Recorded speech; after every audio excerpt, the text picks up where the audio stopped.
Olá pessoal, no ar mais uma edição do Pensando Bem, aqui na FM Cultura 107,7 FM, programa que também está ao vivo no YouTube do Pensando Bem.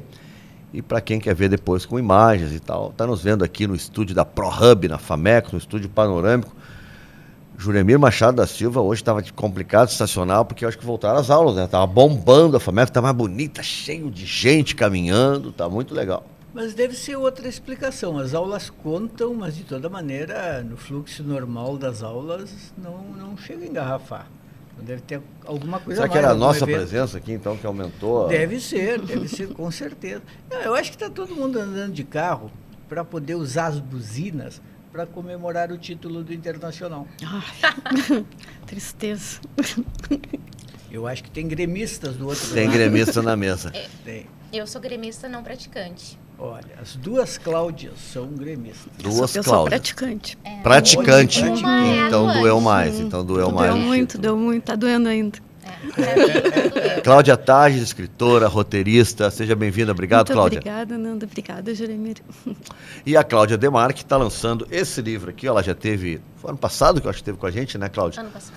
E ela está lançando Caótica, dia 29? 29 às 16 horas no Terezas Café.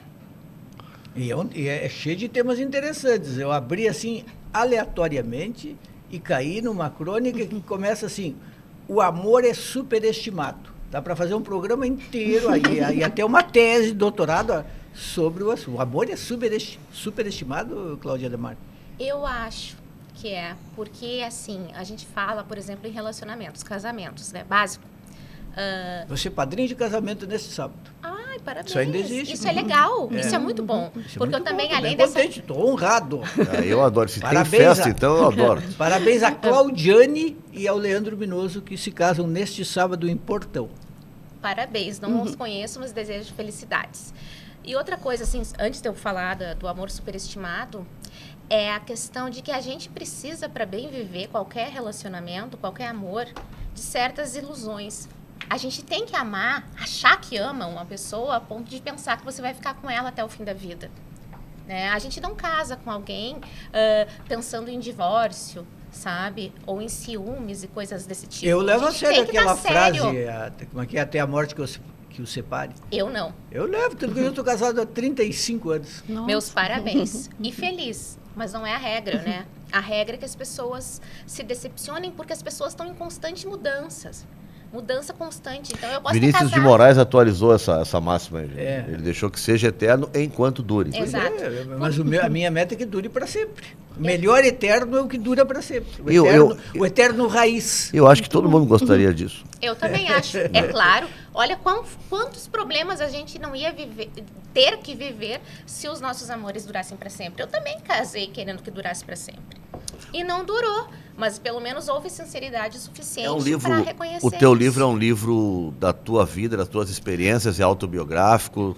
Eu escrevo crônicas autobiográficas. Comecei a falar nesse aspecto, já que várias pessoas falam que a Nia Ernaux fez mais com muito menos. E eu não tenho, assim...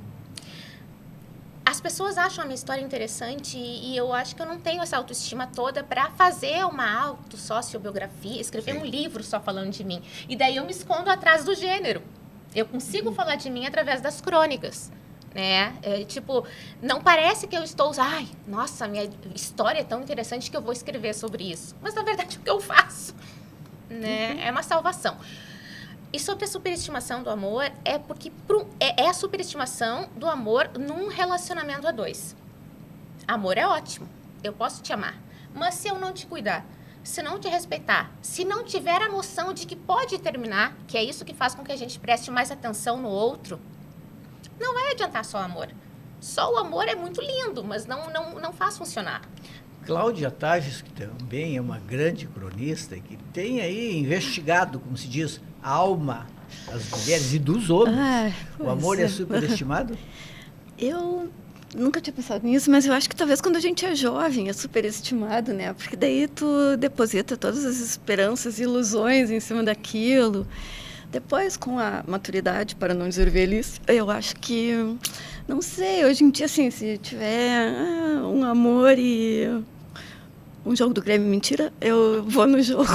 Não sei, talvez. Sim, eu entendo plenamente. Porque realmente, quando eu falo desse amor, é esse amor com a visão, né, de que vai ser para Romântica, sempre. E que, claro, né, volto a dizer, todo mundo, quando se encontra com alguém, porque não teria nem sentido você se casar, né, e viver com alguém se não for com a intenção de que seja eterno. Né? Só que, às vezes, tem pessoas com belas vivências, caso do professor Jeremir, e tem pessoas que a vida não foi tão grata e que, de repente, as coisas mudaram de forma que o casal não se reconhece mais naquilo que um dia foi. Né? Eu era assim, eu mudei, não falo nem para melhor nem para pior, apenas mudei. E aquela pessoa que outrora parecia ser perfeita, para mim, deixou de ser e, de repente, já não é nem a mesma pessoa que eu conheci quando noto casei. que o ritual do casamento continua encantando as pessoas. Porque, claro, todo mundo pode simplesmente ir morar juntos. Tá?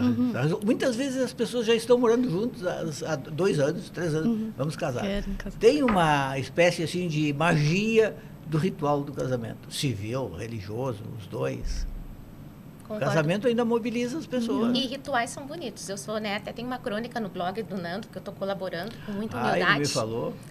Que fala sobre rituais. Para mim é extremamente importante qualquer tipo de ritual. Ritual de começo, ritual de fim, ritual do sepultamento, né? Vai em ordem, né, os rituais. Rituais são interessantes. E cada um com os seus, né?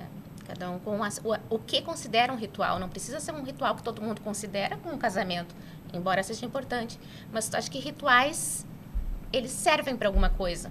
O do começo e do fim. Cláudia. Não, eu estava pensando que algumas pessoas estão fazendo chá de separação, ou sei lá. Chá de separação tem isso? Essa eu não conhecia. Né? Tem festa de separação. Tipo, não sei se era um livramento, e daí fazem. Não, para comemorar é um livramento, só pode ser. Só pode ser, né? Mas eu conheço 2 meninas que fizeram e, sei lá, não sei se é um fenômeno desses dias aí. Pois é, tu sabe que eu fiquei sabendo disso. Foi bem divulgado na internet. Mas não é tão recente, né? Acho que não. Faz uns anozinhos que as pessoas fazem isso eventualmente. Chá de separação. A Cláudia Tages agora também é colunista da Matinal. Tô nossa colega na Matinal. Colega de vocês dois. Nossa colega. Qual é a periodicidade? 2 em 2 semanas. Legal. É pouco. Eu alterno com a Nani Rios, da Baleia. Você está com algum projeto novo de livro, de alguma coisa, Cláudia? De livro, no ano passado... Ou de um roteiro, não sei, tudo que tu faz. No ano passado, em março, eu lancei um livro com a Diana Corso, da Sempre Tu é o nome. Teve grande repercussão. As cartas. Aí, esse ano eu estou escrevendo, mas a dura luta pela sobrevivência te faz ter que fazer tanta coisa que não consegue parar quieto para escrever, né? Precisa tempo, né? Precisa tempo, né? Precisa concentração. Agora, eu sempre tenho curiosidade, assim, sobre a escolha de temas. Como é que tu fazes para escolher teus temas? Porque eu acho que quando tem um tempo maior para escolher, é mais difícil de escolher. Porque aí tem que realmente selecionar. Eu escrevo todos os dias, então os temas vêm e vai dando conta, e já vem outra. Mas quando tem mais tempo, dá realmente para escolher. Como é que tu faz? Tu diz para as colunas. Para as colunas. Eu acho difícil, porque na semana passada eu escrevi sobre aquela... que eu acho que vocês dois escreveram sobre o racismo, né? Sobre o menino Luigi. Luigi do Palmeiras. E eu puxei uma história de uma semana antes daquela mulher de Pomerode que fez uma receita para fazer um bebê alemão. Ai, não. Isso Ela junte 2 brancos e 2 sobrenomes impronunciáveis e faça glu-glu, e daí 9 meses depois nasce uma criança branca. E isso pegou muito mal para quem não é de Pomerode, porque em Pomerode foi uma grande... Uma piada divertida. Foi divertido, foi fofo. E aí eu escrevi sobre aquilo. E aí pessoas que conheciam essa história já me xingaram, porque isso já tem 1 semana, não sei o quê. Tu é o Rubinho Barrichello, sabe? Umas coisas assim. Só que se tu escreve nessa periodicidade, é difícil também, os assuntos estão acontecendo, né? Aí já estou pensando na semana que vem, assim, o que eu vou escrever na semana que vem.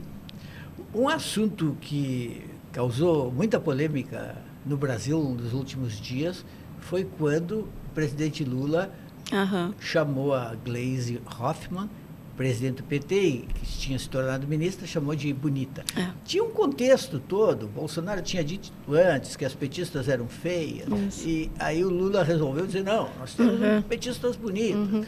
Só que do jeito que ele apresentou, era na frente do presidente da Câmara, do presidente do Senado, ele disse assim, olha, como eu quero muito melhorar a relação com o Congresso, estou colocando esta mulher bonita para fazer esse trabalho. É. Ficou parecendo que a qualidade dela para a atividade era a beleza.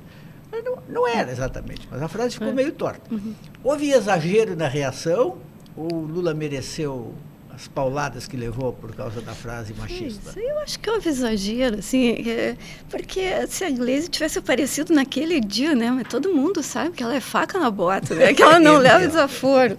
Né? Ele não Eu foi numa acho que- agência de modelos pegar uma Não, ministra, né? ele Não. pegou a Merta com ele, né, na luta ali, a vida inteira, né? Concordo Cara, e assim, ó, plenamente. e é também uma forma de falar de um homem de quase 80 anos, tem o Lula, tem que tem entender umas isso, coisas né? que Questão de é. geração também. Ah, mas agora tem essa coisa assim, não tem que dar mole e passar pano porque tem 80 anos. Não, é que depende do que diz, né? Se o cara diz não, uma coisa, não, a Gleisi não tem condições de estar aqui porque é mulher, ela tem que estar em casa lavando louça, entendeu? Bom, aí pode ter 90 anos, né? Aí é demais. Né? Mas Mas é- eu digo dentro do contexto. Eu concordo plenamente. Eu acho que é exagero, né? Houve e e que a gente tem que se situar. Inclusive, quando quem fala alguma coisa é a parte que a gente não gosta, né? Porque não é só porque senão a gente começa com uma parcialidade doentia. Eu não achei que isto é exagero só porque foi o Lula, que é o candidato que eu votei, né, naquelas eleições para a gente livrar esse país do horror. Mas porque simplesmente é um homem de 80 e poucos anos, porque tem um contexto, porque todo mundo conhece a Gleisi, sabe quão combativa ela é e atuante. Ela já foi líder do PT na Câmara, não foi? Ela já foi. Então, assim, e Presidente outros, do né, partido, gente? E o elogiar a mulher, a pessoa, tem várias circunstâncias em que pode ser ofensiva. Ali não era. Tu acha, Juremir, que achei. ele quis utilizar a expressão bonito por conta do que o Bolsonaro falou antes? Com certeza. também acho. Com eu também certeza. acho. Ali a explicação era só essa. Ele dizia, ó, Bolsonaro estava dizendo que não tem mulher bonita no PT. Olha, temos, está aqui. E, na verdade, ele estava dizendo, temos mulher bonita competente. Exato, Mas concordo. como o bonita acabou Superando, Isso para o povo que elegeu uma pessoa que disse que mulher tem que ganhar menos porque engravida. Não é? E daí eles problematizaram um elogio, né, terno e político, inclusive, porque estava respondendo a um enunciado daquela pessoa, né, com o tal do bonita. E como Foi é que essa a vocês intenção. avaliam a Janja? Tá? Porque homens, assim, muitos se implicam. E tem várias mulheres. O ódio a Né? Janja é enorme. Tem várias mulheres que gostam de outro tipo, né? A dona Ruth, que era de um outro tipo e tal. A Janja tem o seu estilo e tal. Como é que vocês acham? Tem alguma coisa Eu acho que é preconceito também, né? errada no que ela faz? Ela age corretamente? Eu acho que age e que atua e que desde o momento que o marido dela foi eleito, ela sempre se posicionou como uma mulher atuante. E é tanto que se conheceram, né, quando ele estava lá, indevidamente preso em Curitiba. Então eu acho extremamente estapafúrdia essa ofensiva contra ela, sabe? E também é um sintoma da caretice, né? Que a caretice é uma coisa que ataca, quer dizer, consome pessoas de direita e de esquerda. Né? Essa caretice moralista que vem por parte de algumas mulheres, porque a Janja não é a primeira esposa dele, porque a Janja é mais jovem do que ele. E daí já olham torto. E esse tipo de ataque, de preconceito, é assim, é que nem o que sofre hoje em dia, né? A gente está lá com projeto estapafúrdio do tal do Kataguiri, que é uma pessoa que nem deveria existir, contra as prostitutas, que também são vítimas, né, do preconceito da direita e da esquerda moralista.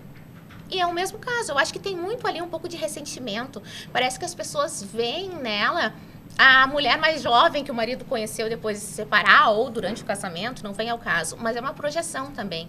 Tanto que tem muita gente que pensa como a gente, antifascistamente, mas menospreza, fala mal de uma mulher que está ali fazendo o que ela deseja fazer e com boas intenções, é o que se sabe, né? No caso ainda da história do Lula chamar a Gleisi de bonita, as mulheres da Rede Globo, principalmente da Globo Sim. News, ficaram muito indignadas. Ficaram indignadas. Andréa Sadi disse, sei lá, qual foi o adjetivo, mas que ela estava arrasada, frustrada. E ela não ficou tão arrasada quando o Bolsonaro disse que toda mulher de esquerda é feia, né? Ela não ficou... Ou quando o Bananinha falou que a mulher de esquerda faz xixi no meio da rua, lembra disso também? Daí ninguém ficou tão ofendido assim, Coisas né? que a gente gostaria de esquecer, mas lembra. Mas talvez porque não se espere nada diferente deles. É, né? pode Exato. ser, né?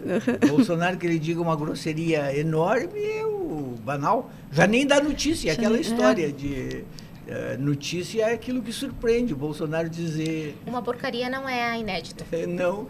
E até não se quer dar muito espaço para aquilo se espalhar. Exatamente. Mas essa coisa hoje que a pessoa tem, para te gostar dela, tem que concordar de 100%, ela não pode dizer uma não palavra pode, fora do lugar, é né? muito chato Muito isso, cara. chato. É chato e doentio, né? Você está esperando Tá dos outros um sempre- espelho. não. Né? Não é? É literalmente assim, uma coisa quase narcísica. Eu quero que o outro pense 100% igual a mim. Daí não há troca humana. Porque as trocas existem, né? De você pensar de uma forma, daí de repente dialoga, a outra pessoa pode sim não concordar com nada, mas pensa a respeito. Mas a gente vive em uma sociedade extremamente perigosa que as pessoas precisam e desejam que o outro concorde 100% com o que ele fala. E a ameaça é deixar de seguir, né? Deixando de seguir em 1, 2, 3. Mas vai, querido.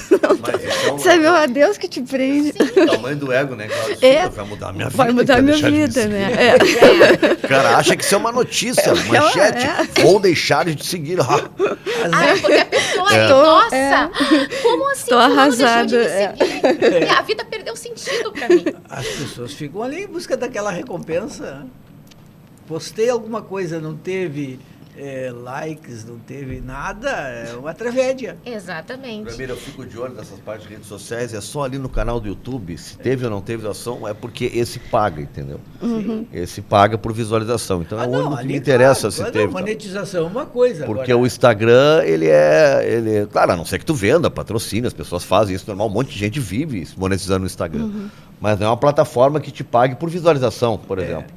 Tu tem que fazer ela acontecer. O YouTube te paga se tu não fizer nada, mas se tiver um monte de gente assistindo, tu é monetizado. Claro. É bom quando assim a gente acerta no texto, né? As pessoas gostam, mas É agradável. é agradável, né? Não dá pra Uma dizer vida que de tão não dá pra poucas negar. alegrias, isso aí dá uma alegria no dia, mas também, se não dá... Essa da semana passada, quando começaram a me xingar, eu larguei de mão, nem sei quantos que curtiram Mas, ou Cláudia, não. tu que escreve para o Crônica já há bastante tempo, escreveu na Zero Hora durante muito tempo. Chegavam às vezes a interatividade, né? Eu te mandava um e-mail, de repente, comentando sim, alguma coisa e tal. aham. Hoje a rede social vem na hora ali. O que eu queria hora. entender contigo, assim, as pessoas naquele momento que te mandavam um e-mail, que é muito menos do que agora em termos de rede social, mas a maioria chegava também para dizer que não gostou, para criticar, ou a maioria se identificava? Porque a rede social, em geral, tem muita gente que entra, que curtiu, mas ela é um prato cheio para quem não gostou também. Né? As pessoas adoram entrar para dizer que não gostaram. E é tão louco isso, né? Por que tu segue alguém que tu não gosta, né? Ou por que você dá o trabalho de comentar uma coisa que não gostou? O desprezo é tão mais elegante. Para mim, muita gente escrevia dizendo que gostava, mas assim, eu tinha bastante hater. Na Folha, eu fui demitida da Folha porque o velho da van tá me processando, né? E até dia 1º agora tem a definição das coisas na vara de Brusque, que não é uma boa notícia, né? Na vara de Brusque... E o meu juiz é filho de um dos que jantaram com o velho, então é complicado, né? Mas ali aconteceu uma coisa interessante. Um cara muito agressivo me escreveu com todos os... se identificando, assim, ele era funcionário da Sabesp de São Paulo, a companhia Tinha a ver de com água. política, Crônica? Tinha, sempre tinha. Sim, né? as mais agressivas são, né? Política é Aí eu, terreno minado. O cara é funcionário público, né? Eu escrevi para a ouvidoria, olha só o que esse aqui... E ele nem era um funcionário qualquer, ele era o chefe da comunicação, assim. Para minha surpresa, a ouvidora era uma senhora que tinha sido da equipe que elaborou a Lei Maria da Penha. O cara não foi demitido. Demitiram o cara. Demitido. Demitiram o cara. Achei lindo, Eu assim. também achei. Porque, pô, caiu na mão de uma ouvidora que tinha feito. Aquelas coisas realmente que ele falava eram horríveis. Sim. E eram no Facebook. Merecido, então. Merecido. O cara foi demitido. Isso aí. Vamos respeitar, né? Uhum. Não, esse não. Até na época ela falou, isso aí vamos ficar em segredo com isso, mas já passou tanto tempo, né? Eu já saí da Folha, então. Assunto que me chamou muito a atenção na semana foi uma morte que aconteceu há 1 ano atrás, na verdade. Mas agora apareceram documentos que comprovam, enfim, o planejamento, que foi a morte assistida, a eutanásia daquele Daniel Kahneman. Daniel Kahneman foi prêmio Nobel da Economia. Ele não era economista, mas ele estudou muito economia comportamental. A base do pensamento dele era a seguinte, contrariando a economia clássica, era a seguinte, as pessoas não fazem escolhas racionais. O que é certo, nós passamos o tempo inteiro nos contradizendo e fazendo escolhas de todo tipo. Muito bem, mas ele decidiu fazer uma escolha racional na vida. Aos 90 anos ele decidiu morrer.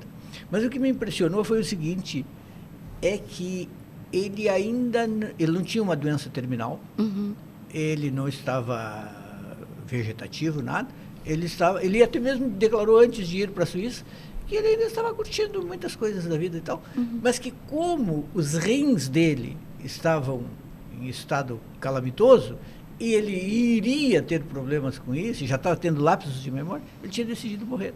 Eu cheguei à conclusão seguinte, que na Suíça, se tu tiveres dinheiro, tu vai lá e morre. Quero morrer. Quero morrer, se oferecem os meios. Porque eu sou até a favor da eutanásia, mas assim, a pessoa está num sofrimento terrível, não tem volta, está vegetativa. Mas um homem que tem em plena consciência e que diz que está ainda curtindo coisas da vida, exceto as notícias do dia. Mas, prof, só uma pergunta. Ele precisou do Estado ou foi simplesmente... Não precisa. Lá na Suíça vai lá e paga numa determinada clínica, sei lá como é que ele chama, e morre. Eu Então, confesso que... Deduzo que ele... Desculpa, mas ele morreu causando, porque era simplesmente cometer um suicídio. No país dele... Não, mas eu acho que acho que falta coragem também, às vezes, para o cara se matar, né? Acho que até para admitir, né, que tem essa vontade, mas era a vontade que ele tinha, porque se tá tudo em ordem com a tua saúde... Em ordem não estava, mas... Os rins, exato, os rins iam acarretar, ele não ia... Ele ia sofrer, foi por antecipação. Exato, porque ninguém vai fazer um transplante de rim com uma pessoa que está com 90 anos, né? Ele não tem prioridade. Ele não tinha chance na fila. Mas confesso que me impressionou. Concordo. Então, uma das maneiras de usar dinheiro na Suíça é se matar, isso. Eu cheguei à conclusão que o capitalismo da Suíça é o mais desenvolvido do mundo. Sim, se ninguém se mete na tua vida. Se morrer, ele te oferece os meios. Antes eu pensava que era para quem justamente não tinha mais condições nem de sequer de dizer que queria morrer. Mas aí é problemático, porque a pessoa tem que autorizar. Então, na verdade, é um serviço vendido para quem ainda tem condições de tomar decisões, que ainda está no controle da sua vida. A Suíça é um estado de bem-estar social, não é capitalista. Bem-estar social e quer capitalista. Morrer? A Suíça te oferece os meios, uma clínica confortável, uma morte indolor. Eu estou na Suíça, eu estaria militando contra isso, eu não concordo com isso. Mas não, eu fiquei assim meio desconfortável, até escrevi sobre isso. Eu acho muito estranho isso. Tudo bem, tem dinheiro, faz o que quer agora. O Antônio Cícero escolheu, assim, foi um ato, né, que ele ainda teve. O Antônio Cícero ainda estava consciente para escolher, né? Ele chegou a ir a Paris, ele passou por Paris antes de ir para a Suíça, jantou no La Coupole, que era o restaurante preferido dele. Eu confesso que fiquei desconfortável também. E foi para a Suíça morrer, é isso? Foi. Eu não entendo isso. Com todo respeito, mas acho muito louco isso. O Antônio Cícero eu entendo até, assim, alguém que trabalhava com a cabeça, né? Sim. E aí tá com Alzheimer mas sei lá. Mas se ele está com Alzheimer, como é que ele tomou uma decisão? Jantou? Tomou antes, quando ele estava ficando. Foi isso, né? Quando ele estava... Ele ainda não estava... 100%... Ele ainda não estava fora do ar. E ele tinha uma... Mas é estranho, eu confesso que eu fico assim, achando o seguinte, porque esse Daniel Kahneman mandou uma carta para os amigos. Dia 27 de março vou morrer. Estou indo para a Suíça, onde no dia 27 de março... Meu velório vai ser tal dia, compareça lá. Encerro o meu percurso, eu já estou com 90 anos, meus rins não estão bons, é hora de partir. Isso aqui, nenhum amigo fala, mas tá te precipitando, ainda tá tão jovem, né? Alguma coisa assim. Pensa bem. Não, se Pensa nenhum amigo bem. fez isso, é porque ele não tinha amigo. Com certeza. É. Ou ele não falava, né? Porque existe uma gama de pessoas que fala muito, que tem amigos, e na verdade é só uma pessoa com um círculo social grande. Ah, fulano é meu amigo, mas na verdade ele não é amigo de ninguém, não se abre para ninguém. E isso no universo masculino é mais comum do que no universo feminino, né? Por conta desses estereótipos, dessas repercussões de masculinidade tóxica. Os homens aprendem a sofrer para dentro. Então, assim, amigos é todo mundo ali que tá bebendo junto, colega, ou alguém que é um pouquinho mais íntimo, mas se abrir de verdade não se abre. Então, há a possibilidade dessa pessoa não ter realmente nenhum Agora, amigo íntimo. é que se tu vai para um lugar assim, dá a impressão de que assim, é algum profissional de saúde, é um médico que vai fazer isso, né? É meio louco, né? Porque o médico é treinado para não deixar morrer. Aí, então, eu vou no médico para o cara, eu quero morrer. Você é maluco isso?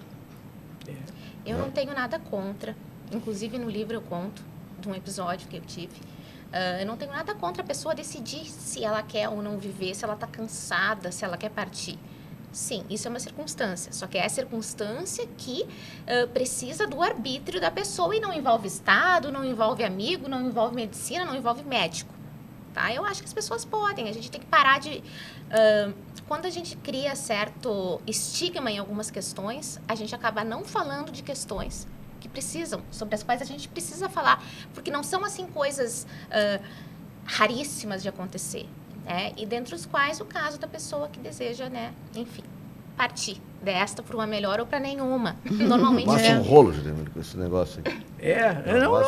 Eu acho que é um tema que só vai crescer, porque há cada vez mais essa discussão sobre o direito de escolher a hora de partir e tudo mais, mas, claro, com meios que não sejam traumatizantes para os outros, eu imagino.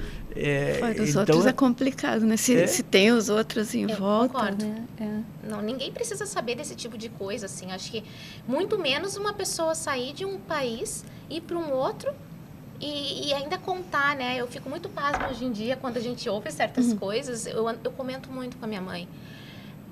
As pessoas não pensam, parece, antes de falar. Sabe? A gente está vivendo um mundo que não sei se há essa necessidade de se expressar, como acontece com esses haters, que eles superestimam a própria existência, vão lá e digam, estou deixando de seguir, como se a pessoa da página fosse, nossa, minha vida acabou. É meio que uma superestimação de si. E as pessoas terminam não pensando antes de falar e de postar as coisas. Tem certas coisas horríveis que a gente pensa. Duvido que que alguém seja totalmente santo ao ponto de, eventualmente, não pensar umas coisas assim, que se expressadas, daí sim elas podem ser, aspas, né, julgadas por quem ouve. Você tem todo o direito de pensar o que você quer, mas a partir do momento em que você fala, você tem um auditório social, como diria Bakhtin, que vai responder aquilo. Então, você tem que assumir o risco por estar falando um absurdo, né, que vai gerar reação. O curioso nessa história desse tipo de morte assistida é que a imprensa, em geral, não fala de suicídios. É uma velha tradição da imprensa. Acho que não tem uma regra escrita, mas normalmente não se fala porque se acredita que isso pode contagiar. Outras pessoas. Não se fala, por exemplo, sobre formas, nem mesmo as mais básicas, assim, se jogar pela janela. Mas nesse caso, nesse tipo de suicídio, é notícia do mundo inteiro. Todo mundo fala. Inteiro, com páginas e páginas. Farta notícia discutindo o método, as razões e tudo mais. O bom é que isso aí é bem seletivo, né, Juliana? O cara vai ter que ter dinheiro. bastante dinheiro, né, para fazer isso. Então não é uma... Em euros. É classista. Porque senão imagina uma É epidemia de todo mundo, opa, vamos me matar. Daqui a pouco o SUS Daqui a patrocinando pouco, também. se eu te disser assim, estou indo para a Suíça, tu já fica preocupado. O que tu vai fazer lá, Juliana? Opa! Não, Suíça não. Cuidado, Suíça não. Não, mas deve ter coisa mais interessante na Suíça para se fazer do que morrer. Do que morrer. Chocolate. Alguma coisa, chocolate suíço, né? Tem que ter algo mais, queijo Mas também. esqui. Elas falaram em determinado momento sobre o comportamento dos homens. E eu cada vez mais me convenço de que nós, homens, somos complicados por um monte de coisa. Assim, as mulheres em geral, questão cultural, são muito mais práticas. Por exemplo, colonoscopia. Está traumatizado com isso, né? Tem que fazer, fugir a vida inteira desse negócio. uma barbada, Juliana. Chegou o momento. E aí eu ouvi a história de um amigo, que a mulher dele falou para ele assim, olha, Já é a quarta que eles vão fazer. Eu vou fazer, se tu não vai, eu vou sozinha. Aí ele, chamado nos tentos, né? Não, tá bom, eu vou lá contigo. Mas, assim, para os homens em geral, essas coisas assim são complicadas. Tipo, tem que ir lá. Masculinidade tóxica. Que, na verdade, aliás, a masculinidade tóxica, o machismo, tudo isso, se a gente parar para analisar racionalmente, prejudica tanto os homens quanto as mulheres. Porque... Mas eu acho que é medo mesmo. É um medo preconceituoso. Acho que é medo. Eu tenho medo de tudo que é invasivo no corpo. Eu assim. também, Então, é isso. Meu problema é esse, é invasivo. Mas tem muitos que é por conta do jeito que é feito o exame. É que nem o exame de próstata, que isso faz. Não, esse é fácil. Quando meu filho ele fez 15 anos, né? Ele falou assim, meu Deus, só faltam 30 anos para eu fazer exame de próstata. Depois, eu acho que no ano seguinte, ele assim, eu posso ir fazer o exame de próstata bêbado? Daí eu falei, não recomendo, né? Porque de bêbado, como sabemos. Um pouco antes Mas agora ele não se importa. Todos os médicos mandavam fazer assim direto, né? Hoje nem todos recomendam, né? Fala um exame antes. Aí se houver alguma coisa, vamos dar uma investigada melhor, senão... Mas esse aí é muito tranquilo de fazer. Era um tabu, assim, né? Fico pensando é mais um tabu do que uma intervenção invasiva. Olha, eu já fiz tanto exame, cara. Já tenho stent no coração, então já fiquei 15 dias, já fiz tudo que é tipo de exame que nada me assusta mais. Essa é colonoscopia. Eu faço todo ano, é uma barbada. Todo ano, né, Edu? Claro, eu faço exames anuais. Eu acho que é pior. Eu faço exames anuais. Essa semana eu tenho 2, mas não é desses aí teu. E tem aqueles assim, ó, que é cada vez mais difícil de fazer, eu já fiz uns 20, que é de entrar naquela máquina para fazer. Ressonância. A ressonância é o pior de todos. Ficar dentro daquela máquina, nossa senhora. Não dói nada, não tem nada, é ficar deitado dentro de uma máquina, mas ficar deitado Eu, dentro. durante muito tempo fiz tranquilo. Tomava um calmantezinho e conseguia ir. O médico autorizava. Na última vez que eu fiz, eu pedi anestesia geral. Já na hora de marcar. Já na hora de marcar, tu pede com o anestesista. Já vou Né? pedir com Tem que ser na hora de marcar. Não é na hora lá, se não marcou antes, não adianta. Eu marquei com o anestesista. E aí ele me botou para dormir. E mesmo assim, o cara saí de lá com a seguinte recomendação, já que eu estava dormindo. Procura um médico, uma clínica do sono que... Eles querem, para ter uma ideia, minha mulher que está ali estava junto, eles amarraram minhas pernas. Dormindo. Para eu me aquietar. Para conseguirem fazer. Sério? Sério. O ser humano é esquisito demais. A colonoscopia, para mim, é a pior parte dela, porque, na verdade, quando feito o exame, a gente tá apagado, Onde é que né? nós surgimos esse assunto de colonoscopia? Eu falando de exame aqui. Não é um problema de cultura. Medicina e saúde. Medicina e saúde. Eu preparo. Mas... A vida, estamos falando da vida. Mas aleatória isso. Hoje eu peguei um Uber para vir para cá. Olha só o que o rapaz me perguntou. Ele tinha 27 anos. O senhor trabalha na PUC? Trabalho. O senhor faz o quê? Sou professor. Aí sempre vem E o que o senhor ensina? Comunicação. Comunicação. O senhor ensina como falar numa audiência? Disse, não. Tu tens uma audiência? Não, é só para saber. Aí ele disse, e como chegar numa guria vocês ensinam? Meu disse, Deus. olha, eu não saberia como fazer isso. Assim, depois dos 60 e tal. Acho que deve ser muito diferente da minha época e tal. O que tu acha e tal? Pois é diferente. E ele veio todo o trajeto me explicando as abordagens que ele está tentando fazer, que não tem sido muito exitosa, e o quanto é difícil. Eu falei para ele assim, olha, eu acho que tem uma coisa que não deve ter mudado, que é o jogo da sedução, tem que seduzir. Pois é, mas essa parte é tão cansativa. Conhecer pessoas é uma coisa Conhecer pessoas é uma coisa cansativa. Outro dia eu estava falando com a minha mãe, nossa, eu comentando com ela, eu acho que eu tenho um problema para desapegar das pessoas, tá? Falei isso uma hora, daí, tá? Pensei assim, tipo, um pouquinho, fui ao toalete e voltei. Falei, não, eu não tenho problema para desapegar, eu tenho problema para me apegar. Porque conhecer pessoas é enfadonho. As pessoas dizem que querem conhecer pessoas quando, na verdade, elas não querem, elas não se abrem, elas não interagem. A maioria das pessoas no mundo é extremamente pouco inteligente. Quer ver um lugar onde não se conhece ninguém? Viagem. Viagem, pode fazer uma viagem inteira e conhecer o garçom, a camareira, O barqueiro, mas assim, uma interação de muito envolvimento, é raro. Pois é. E daí ali o assunto desse esgotamento, né, de flerte, daí a pessoa vai lá, gasta ali tudo que pode, não dá nada. Então, acho que o meu problema é conhecer pessoas, do que desapegar delas, porque as pessoas estão em geral muito desinteressantes, né, trabalhoso, não deve ser o mesmo problema do rapaz do Uber. Ai, não. Mas tá desiludida demais. Como assim as pessoas estão desinteressantes? Pois é. Como assim? A humanidade é desinteressante. É, tudo que eu falei. Não, as pessoas no Tem que geral... conhecer novas pessoas, então. As pessoas... Mas é que no geral, elas assim... Elas não instigam, é uma repetição de traumas. As pessoas, os homens, não estão com a terapia em dia. As pessoas são os homens. As pessoas São os homens, claro. né? Somos nós. Eu estou falando de pessoas, incluindo os homens, que seria uma casa à parte. Não, mas é complicado, sim, de se relacionar. Só que cada um tem seus padrões, né? E quem tem padrões mais simplórios ou simples de seletividade, daí é fácil. Mas daí quando você cria um padrão maior, quando você já não é tão, assim, pouco vivida a ponto de romantizar as circunstâncias, é um mundo de pessoas pouco instigantes. Cláudia Tages, a humanidade ainda vale a pena? Eu acho que, bom, em primeiro lugar... O antropoceno tem sido muito criticado. Tem sido muito criticado. Depois de 2016, assim, a gente meio que dividiu a humanidade em dois pedaços, né? Então, o lado de lá não me interessa. Tem uma parte que eu nem considero.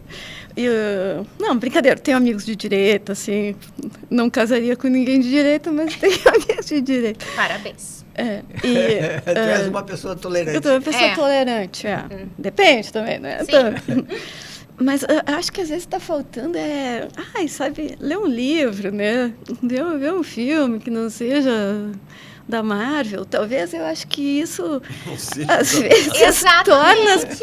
vezes torna as pessoas desinteressadas. E a gente é muito estranho, as pessoas, como falando, né, eu infelizmente sou hétero, então tô falando das pessoas em relacionamentos, que foi o assunto do rapaz do Uber ali que te indagou.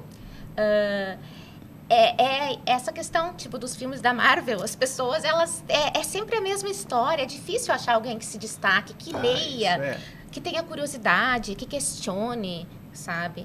É raro. É raro, sobretudo porque... E nós, mulheres, a Cláudia é uma pessoa tolerante, né? Eu não tenho amigos de direita, não interajo eu com tenho muitos. Eu não. Assim, se tenho, desconheço, né? Mas não tenho, porque meu círculo social é um ponto. Nunca foi um círculo muito círculo, mas é basicamente minha mãe, meus gatos, minhas tias maternas. E os teus gatos são de esquerda? São todos de esquerda. Todos, os seus, o pequeno Bolota e a Rebeca. Os gatos em geral são de esquerda. Mas enfim, nós mulheres, então a gente tem ali o embate dos de direita, que a gente pode até ser amigo, mas não namora.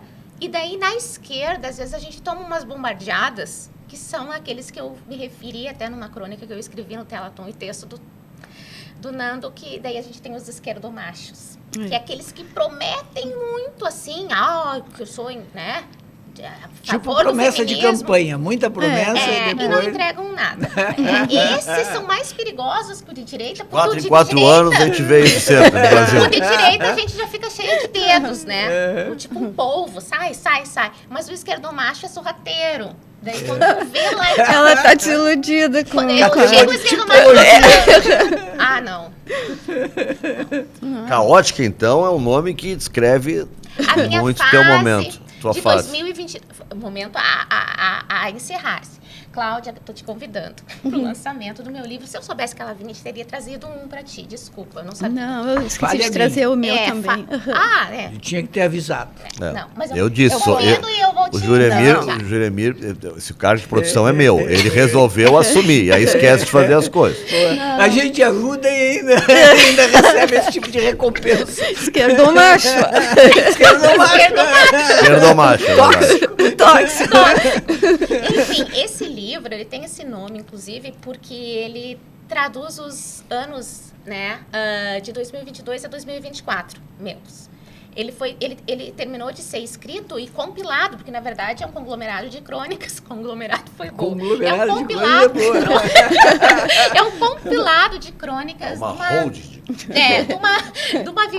Das minhas vivências, praticamente entre 2022 e final de 2024, que teve aquela transição na minha vida lá em 28 de novembro de 2022, quando eu, que era cortesã, por curto espaço de tempo, mas declinei da escolha e tinha passado aqui no doutorado, né, em teoria da literatura, resolvi me dedicar só à minha vida acadêmica e me mudar para cá. Tu é formada em Direito, né? Sou especialista em Direito Constitucional.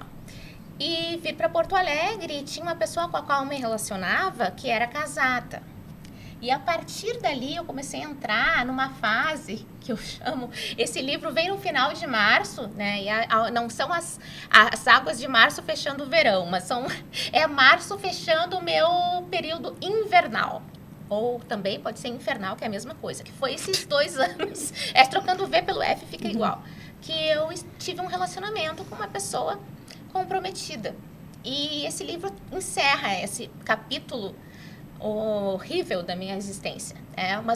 Só que aí existem crônicas não só sobre essa coisa horrível que eu fiz comigo mesma, mas sobre várias coisas, questões que eu vivi, casamento, né? Tem muita licença poética, muita dramatização, assim. Tem até uns poemas, mas assim, é um risco. Não significa que seja tudo verídico.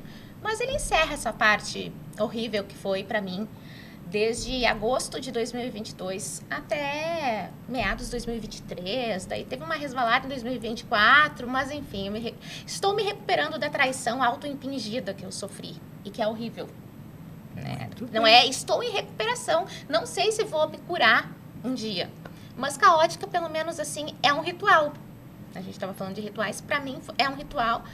Coloquei o filho, né? Seria meu 4º livro. É que eu despubliquei um e tal, né? Mas ele é o 4º, ou o 3º, já que eu despubliquei um. Ele encerra essa fase muito obscura da minha vida em Porto Alegre, inclusive, foi aqui. Da onde que tu veio?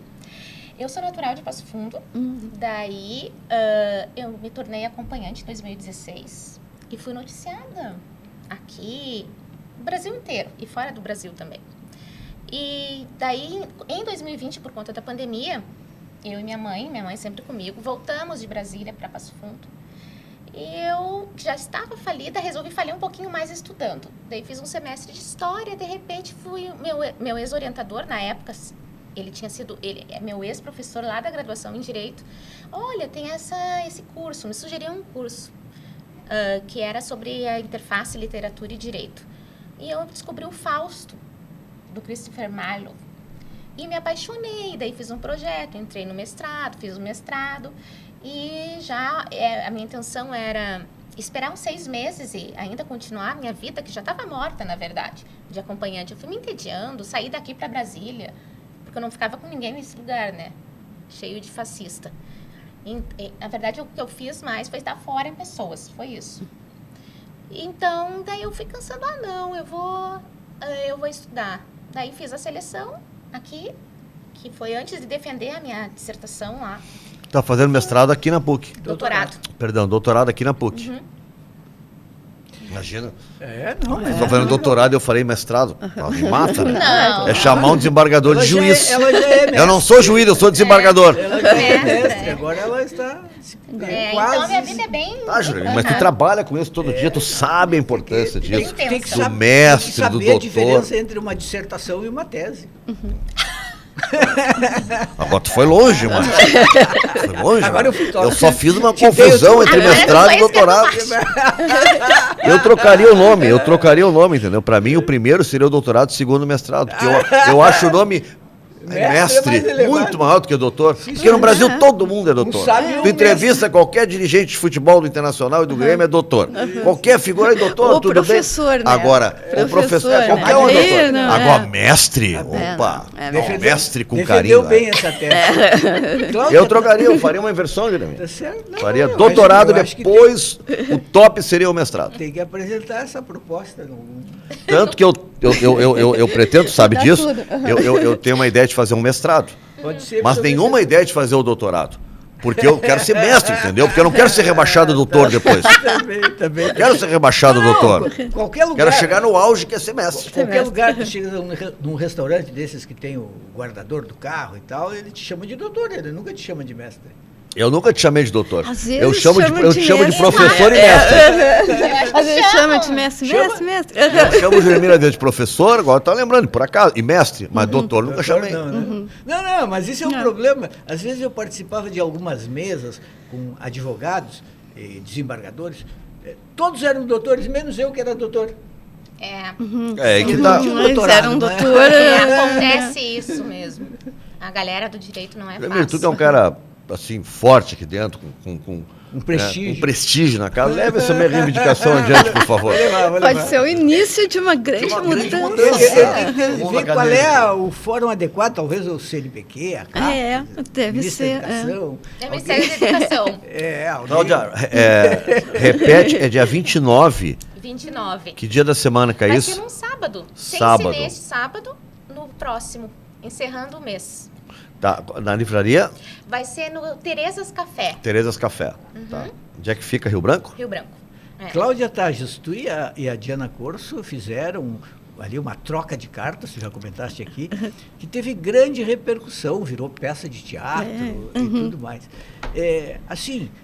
Vocês estavam passando a limpo as relações, a existência. Qual é que era o núcleo daquele projeto? A Diana sempre queria fazer alguma coisa comigo. A gente se encontrava uma vez por ano, em geral era no aniversário da Cíntia Moscovitch. E aí a gente foi fazer um podcast na pandemia, chamava Eu Te Conto um Conto. Cada semana uma levava um conto, que a outra não sabia qual era, e sempre tinha alguma coisa assim, inquietante no conto. E aí virava aquele papinho, né? E a Diana levando para o lado psicanalítico, eu levando para o lado que eu conseguia me defender, aquelas coisas. E aí a gente gravou 10, e quando ele estava começando assim a ser ouvido, né? A Diana deu uma de Alberto Roberto e não gravo mais. Não sei o que deu, não, cansou. Tô cansada, não sei o quê. Acho que tem que criar o desejo no público. Ela é psicanalista, né? Ela acha que com 10 programas o público estava desejando a gente. Daí a gente ficou meio estremecido. E ela quis fazer alguma coisa comigo. No próximo aniversário da Cíntia Moscovitch, vamos fazer alguma coisa. Convidei a Cíntia para vir aqui em abril. Ela estava de aniversário, passando aniversário no Rio. E aí eu disse que até faço, mas nada que envolva outras pessoas, gravar, né? E depois tu não vai mais querer. E daí a gente começou a se mandar essas cartas, que eram e-mails, na verdade. Mas são fictícios também. Como tu falou, tem coisa de verdade, mas tem bastante invenção. Porque senão fica sem graça, né? A vida E ver no só, palco a é vida legal? sem graça. O Luciano Labarce...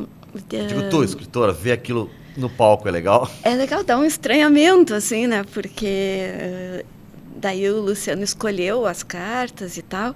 Aliás, agora em abril está voltando, no primeiro fim de semana. Se vocês quiserem, eu mando convites. Queremos. Vamos lá. Então, Eu não pude ir quando estava em cartaz, então vou aproveitar agora. Então, eu mando Início de convite abril. para vocês. Vai estar onde, Cláudia? No São Pedro, no Olga Riverbel, eu acho. Sim. Olga Riverbel. Uhum. Não, vamos aproveitar. Vamos lá. Eu mando para cá.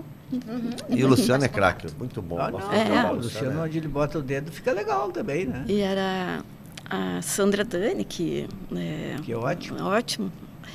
E a Sandra Dani faz o papel da Diana, no caso, né, nas cartas da Diana. E a Diana é muito mais... tem muito mais assunto que eu, assim, eu sou breve, né? Então, a coitada da Sandra passa o tempo inteiro falando. E a Janaína Pelizon é ótima, faz o papel da C, que sou eu.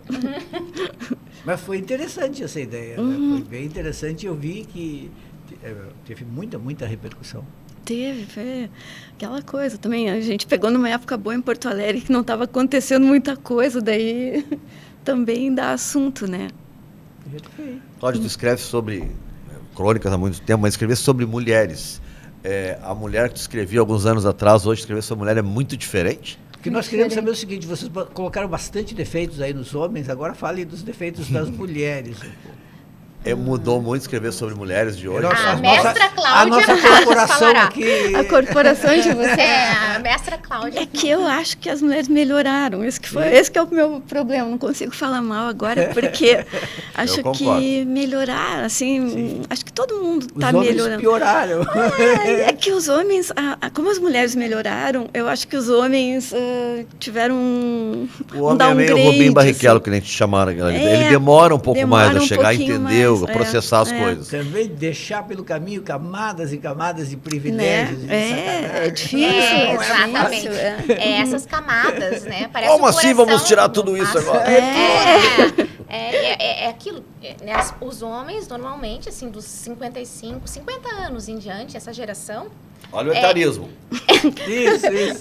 Não, mas assim, por conta da educação e tal, são mais. A gente tem que ter, eu até vou dizer assim, tem uma certa paciência, porque é Viu, muito Débora? difícil. Viu? Tem que ter uma certa paciência. Eu tenho 62. Ela concordou, viu? Ajuda muito se o homem também reconhecer isso, né? Olha, eu tô tentando, mas é difícil. Agora, se você se relaciona com Somos alguém... eu e o Juremir, que a gente está sempre reconhecendo. Exato, né? fazendo autocrítica, né? Autocrítica, que é uma coisa que até eu estava lembrando quando tu falaste ali da política, que que pouco se espera, né? Assim, pega a direita. Você não espera que faça autocrítica. E há um tempo atrás, quando essa palavra se tornou moda, porque acho que teve um modismo da palavra autocrítica, tem que né? fazer autocrítica da esquerda. Porque a esquerda tem que fazer autocrítica. Bem, na verdade, assim, tem e deve, não vou dizer que não. Porque do outro lado a gente não pode esperar crítica, nem autocrítica, porque se tivesse autocrítica não existiria. A questão... A direita, se a direita brasileira fosse autocrítica e plausível, ela seria, não precisaríamos falar sobre ela porque ela não existiria. Mas tem uma direita liberal, clássica, civilizada. Tem. Mas mais esses talvez sejam. Ilustrada. Essa direita mais assim, daí não é, eu acho que não dá para classificar. Tem um aplicativo de relacionamento, porque até nisso eu entrei, né, na minha fase caótica, chamado Inner Circle.